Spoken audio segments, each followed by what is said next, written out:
बहुत स्वागत है आपका पक्ष विपक्ष में। मैं हूं आपके साथ नेहा दुबे। ममता बनर्जी उद्योग विरोधी होने का दाग मिटाने की कवायद में जुटी हुई है। बंगाल में निवेशकों को आकर्षित करने के लिए ममता बनर्जी सरकार की पहल पर एक तरफ जहां 2 साल के अंतराल के बाद बुधवार को यहां 2 दिवसीय बंगाल ग्लोबल बिजनेस समिट का आगाज हुआ, तो वहीं दूसरी ओर विपक्ष के नेता शुभेंदु अधिकारी के नेतृत्व में 11 भाजपा विधायकों का प्रतिनिधिमंडल वीरभूम जिले के देवचा पचामी में जाकर विरोध प्रदर्शन उसने किया है। भाजपा नेता शुभेंदु अधिकारी ने राज्य में चुनाव के बाद हुई हिंसा का जिक्र करते हुए पश्चिम बंगाल की टीएमसी सरकार पर निशाना साधा। उन्होंने कहा कि बंगाल का मतलब अब खून हो गया है, बंगाल अब व्यापार के लिए नहीं है, जैसा कि बंगाल वैश्विक व्यापार शिखर सम्मेलन के जरिए दिखाने का इरादा है। भाजपा नेताओं ने यहां लग रही देश की और दुनिया की सबसे बड़ी, दुनिया की दूसरी बड़ी कोयला खनन परियोजना का विरोध कर रहे आदिवासी परिवारों से मुलाकात की और आंदोलनकारियों के प्रति अपना समर्थन जताया। इस दौरान शुभेंदु अधिकारी ने कहा कि राज्य सरकार पर निशाना साधा और कहा कि देवचा पचामी में लोगों को जबरन हटाकर कोयला परियोजना लगाई जा रही है। उन्होंने कहा कि यहाँ स्थानीय ज्यादातर आदिवासी परिवार परियोजना के पक्ष में नहीं है, जबरन लोगों का जमीन छीनकर बेदखल उन्हें करने की कोशिश की जा रही है। उन्होंने आरोप लगाया कि कई आदिवासी का पेंशन तक बंद कर दिया गया है। इन सभी मुद्दों पर उन्होंने कोर्ट जाने की भी बात कही है। विपक्ष के नेता ने कहा है कि राज्य में सिंडिकेट राज कायम है, जिससे कि उद्योगों के पनपने के लिए कोई जगह नहीं है।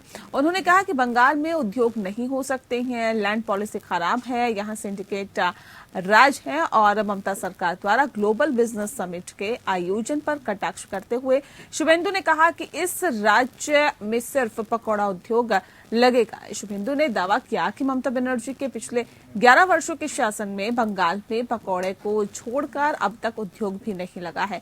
राज्य के युवा रोजगार के लिए दूसरे राज्यों में पलायन को मजबूर है। बंगाल में कारोबार और कारखानों का जितना विकास होना चाहिए उसके हिसाब से यहाँ पर विकास नहीं हुआ है।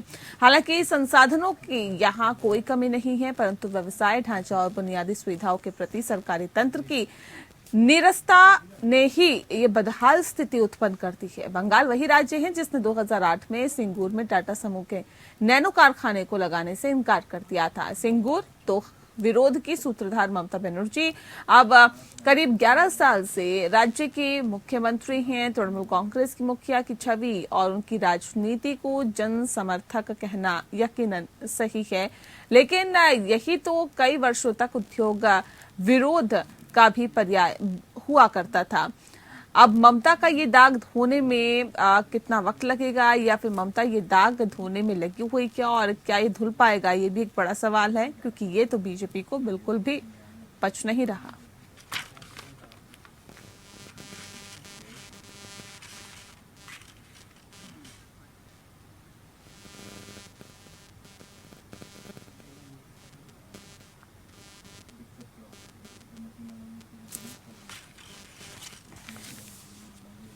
आपको बता दें कि इस वक्त हमारे साथ खास मेहमान मौजूद हैं, उनसे आपका परिचय करा देते हैं। इस वक्त हमारे साथ भास्कर घोष जी हैं, लीडर हैं बीजेपी के, बहुत स्वागत है आपका। साथ ही साथ रामप्रकाश पांडे जी हमारे साथ है, लीडर हैं टीएमसी के, आपका भी बहुत स्वागत है।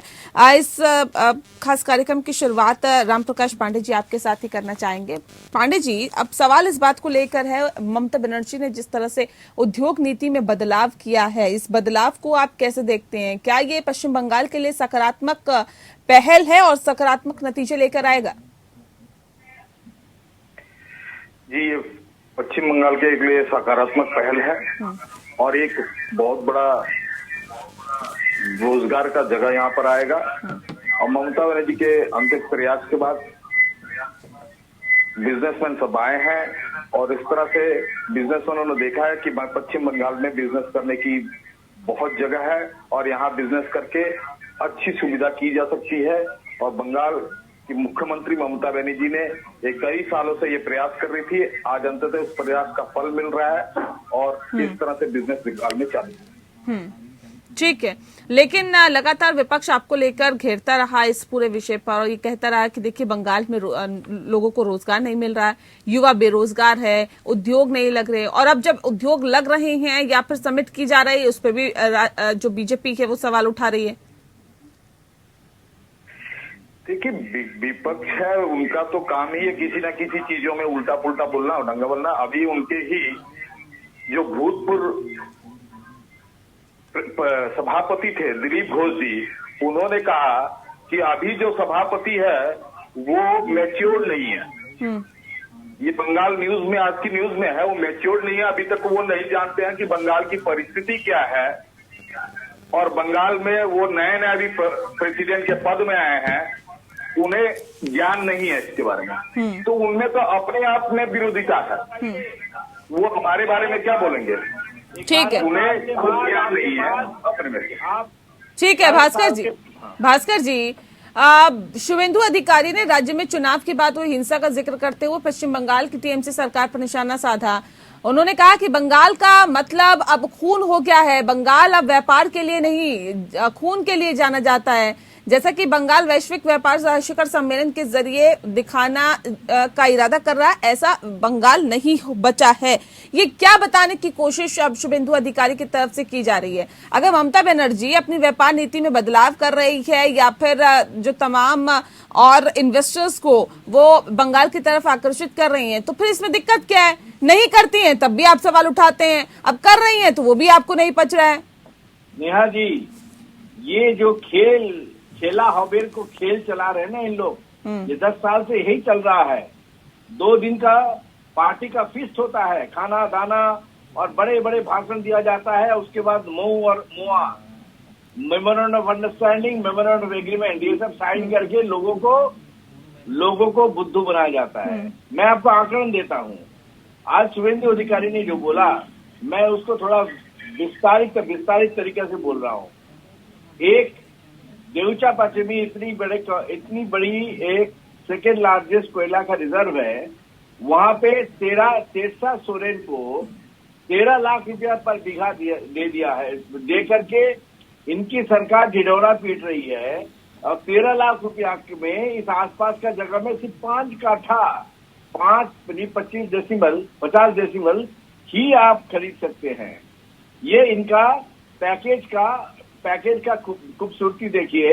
और यही ममता बनर्जी जब टाटा सिंगूर में आए थे तो आंदोलन छेड़ दिए थे, टाटा को भगा दिए थे ये, क्योंकि टाटा इनको कंपेंसेशन नहीं दिए थे, प्रॉपर कंपेंसेशन नहीं दिए थे। और उन टाटा का कंपेंसेशन अभी का कंपेंसेशन 10 गुना ज्यादा था। और शुभेंदु अधिकारी ने बोला कि इस बंगाल में कोई भी इंडस्ट्री नहीं बैठाएगा। कैसे बैठाएगा? घर घर में अभी मुंगेर बन चुका है, घर घर में बारूद। नहीं, ये जो देश की सबसे बड़ी सर सुन लीजिए, देश की सबसे बड़ी और दुनिया की दूसरे नंबर की कोयला खनन परियोजना का आप लोग विरोध कर रहे हैं। क्यों इसका विरोध कर रहे हैं? अगर वो अपना सिस्टम लगाना चाहते पश्चिम बंगाल में, इसका विरोध क्यों? इससे तो रोजगार लोगों को मिलेगा सर। आपको याद है उड़ीसा में बाल्को बोल के कंपनी है, वो बाल्को ने अपना प्रोजेक्ट को रोकना पड़ा था क्योंकि उनका जो रोपवे वो आदिवासी क्षेत्र से जा रहा था। ये बीरभूम ऐसा क्षेत्र है जो आदिवासी क्षेत्र है, और ये आदिवासी को संरक्षण देने के बजाय ये आदिवासी को धकेल रहे हैं और भी काला दिन फेस करने के लिए। यही वो बीरभूम है जहाँ पे बकटुई कांड हुआ था, जिंदा जलाए गए थे। तो कोई भी राष्ट्र में, कोई भी देश में, जैसे गुजरात में देख लीजिए कि पहले तो शासन होता है, अनुशासन होता है, उसके बाद वहाँ इंडस्ट्रियलाइजेशन होता है।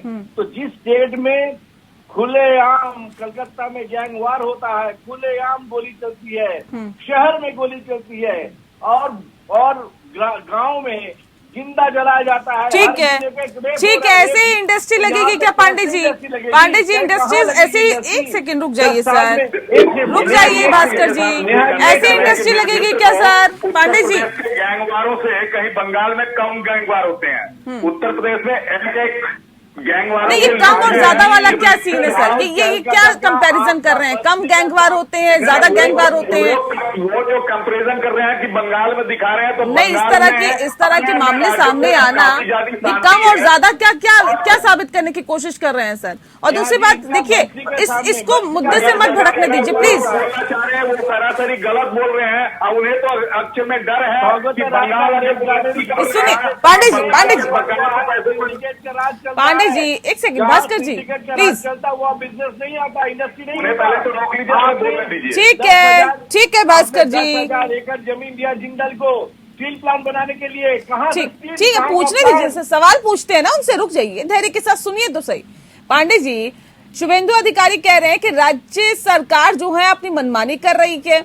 उन्होंने कहा कि देवचा पचामी के लोगों को जबरन हटाकर कोयला परियोजना लगाई जा रही है, और यहाँ पर जो ज्यादातर आदिवासी परिवार है जो परियोजना के पक्ष में नहीं है, उनसे उनकी जमीन ली जा रही है, उन्हें हटाया जा रहा है, उनको बेदखल करने की कोशिश की जा रही है। सर, ऐसे ही लोगों को रोजगार दिया जाएगा? ऐसे ही पश्चिम बंगाल आगे बढ़ेगा क्या? ऐसे ही लोगों को रोजगार मिलेगा? ऐसे ही इंडस्ट्रीज लगेगी क्या सर?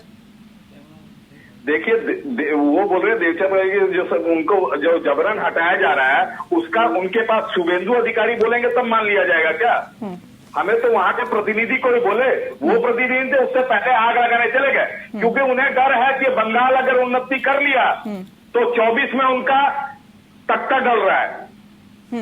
क्योंकि पश्चिम बंगाल की मुख्यमंत्री अच्छे से जानती है, शासन करने जाता है कैसे बंगाल में उन्नति ले आई जाती है, और उनके इसके इलेक्शन में भी दिखाया पश्चिम बंगाल के मुख्यमंत्री ने कि आए कैसे उन्नति किया, और उन्नयन के ऊपर ही जीत हुई हमारी।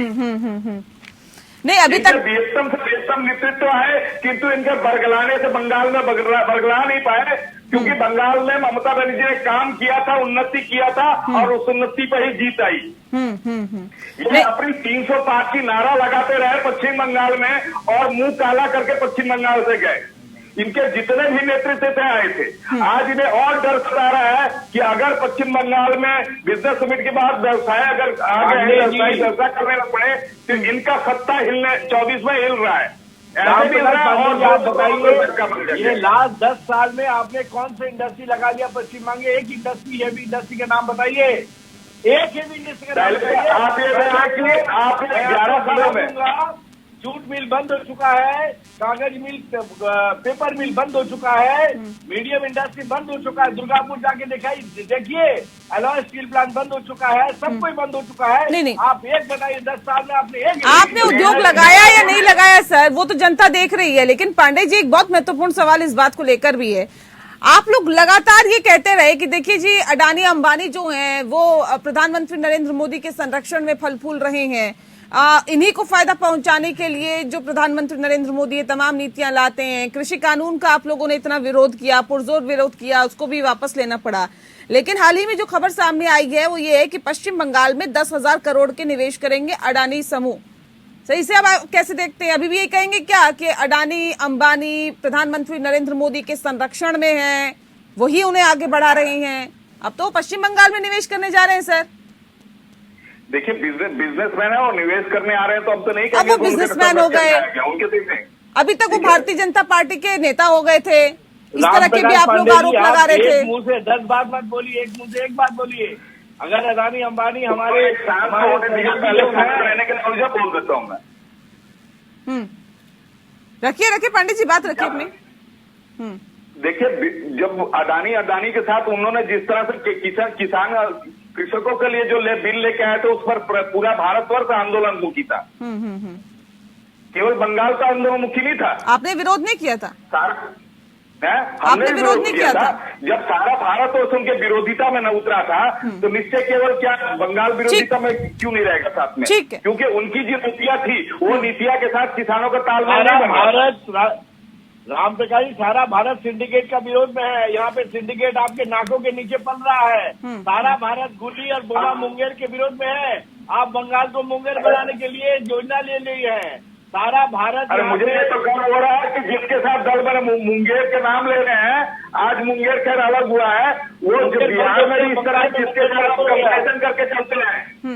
चलिए पांडे जी, अभी शुभेंदु अधिकारी कह रहे हैं कि 11 साल का जो कार्यकाल है ममता बनर्जी का निकल चुका है, लेकिन पश्चिम बंगाल में कोई इंडस्ट्री नहीं लगी, लोगों को रोजगार नहीं मिल रहा। साथ ही साथ जब रोजगार के लिए तलाश करते हैं युवा, तो उन्हें दूसरे राज्यों में पलायन करना पड़ता है। सर, ये स्थिति तो तब है जब 11 सालों से ममता बनर्जी सीएम के तौर पर पश्चिम बंगाल में है। लेकिन अब सवाल इस बात को लेकर है कि अब 11 साल बाद आप लोगों को क्यों ऐसा लगता है कि नीति में बदलाव होना चाहिए? क्यों आप लोगों को ऐसा लगता है कि जी अब तो इंडस्ट्री लगनी चाहिए, लोगों को रोजगार मिलना चाहिए, और 11 सालों तक क्यों नहीं सोचा इस बारे में?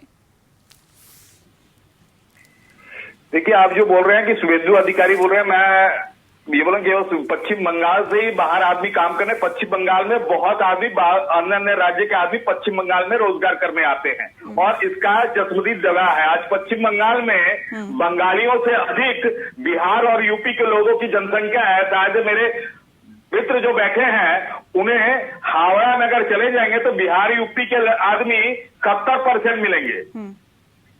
तो वो उन्हें सर ऐसी 5 इंडस्ट्री बता दीजिए जो ममता बनर्जी ने लगाई हो जिससे लोगों को रोजगार मिला हो। 5 इंडस्ट्री बड़ी बता दीजिए सर।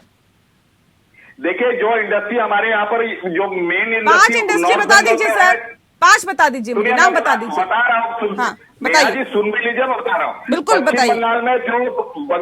पश्चिम बंगाल में नॉर्थ बंगाल जिस इलाके को बोला जाता है वो चाय का बहुत बड़ा उद्योग है। वो वाम के शासन काल में बहुत चाय बागान बंद थे, किंतु ममता बनर्जी के आने के बाद खोला गया है। ये चाय बागान की बात कर रहे हैं, मथुरा चाय बागान को खोला गया है। जबकि मेरे प्रधानमंत्री इससे पहले के विधानसभा इलेक्शन में और लोकसभा के इलेक्शन में भी 19 में आके गए थे कि हम चाय बागानों को बंद, चाय बागानों को अधिग्रहण करेंगे। सही इंडस्ट्रीज बताइए, कहाँ पे 5 लगाई आपने?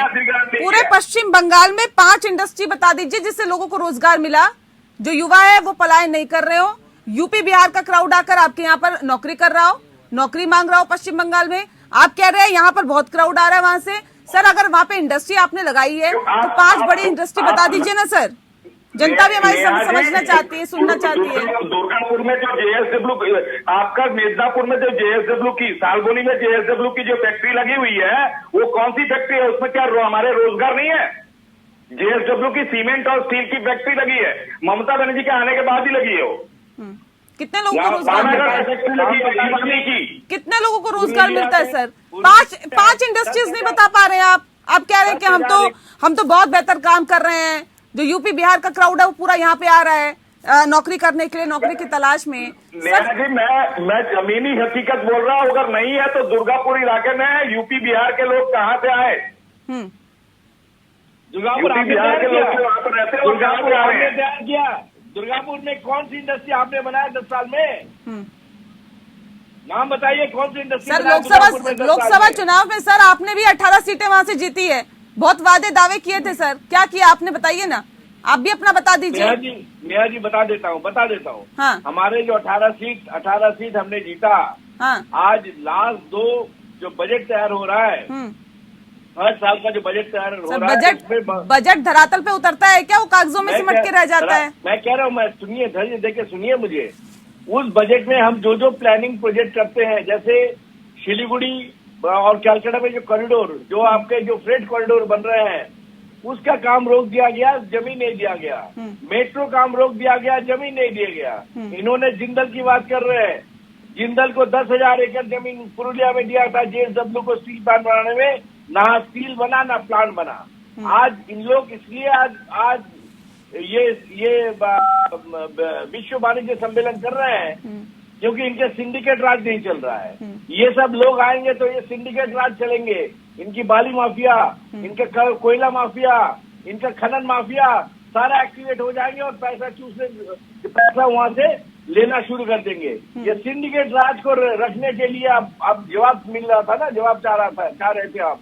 सिंडिकेट राज को रखने के लिए ये बाहर का इंडस्ट्रियलिस्ट को बुला रहे हैं विदेश से, ताकि उनको आए और सिंडिकेट को कंट्रोल करे और सिंडिकेट का पैसा पीसी भाइयों के पास जाए। इसीलिए ये अभी 10 साल बाद ढिढोरा पिट रहे हैं। ठीक है पांडे जी, कोई भी इंडस्ट्री सर स्टेट में कब आती है? 1 सेकंड रुक जाइए। ये अदानी ग्रुप से कर रहे थे तो वो सिंडिकेट में हम ले लिए, माने ये करे तो रात लिया, हम करे तो करेक्टर ढीला वाली कहानी होगी इनकी। जब ये इनको लेके करते हैं तो ये सिंडिकेट चलिए पांडे जी 1 सेकंड प्लीज, पकड़ के बुलाया। 1 सेकंड, एक करके बात करिए, ऐसे मत करिए प्लीज। बंगाल में आ रहे बिजनेस पांडे जी, तो आपका नक्शा खुल जाएगा, पांडे जी, आपके रहस्य तो खुल जाएगा। राम प्रकाश पांडे जी सुनिए, कोई भी इंडस्ट्री कब आती है, किसी राज्य की तरफ कब आकर्षित होती है? जब वहां पर क्राइम कंट्रोल हो, लॉ एंड ऑर्डर बेहतर हो, तभी कोई भी इंडस्ट्री वहां पर लगाती है या फिर लगाने की सोचता है। लेकिन सवाल इस बात को लेकर है कि पश्चिम बंगाल में सर लॉ एंड ऑर्डर की स्थिति क्या बेहतर है? वहां पे तो हर आए दिन हिंसा होती है, नेताओं को मौत के घाट उतार दिया जाता है, लगातार इस तरह की जो घटनाएं आती है, ये क्या पश्चिम बंगाल की इमेज को सुधार पाएगा?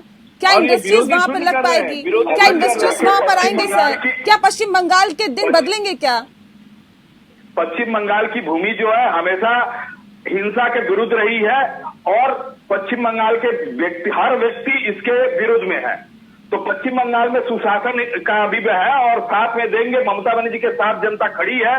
और ये हर बार इलेक्शन के, इस बार का आपने बाई इलेक्शन भी देखा कि ममता बनर्जी की जीत किस तरह से हुई है। इसका प्रमाण है कि जनता ममता बनर्जी के साथ है और यहाँ पर हिंसा का अब नामो निशान नहीं रहेगा, उन्नति का रास्ता और खुलता जाएगा।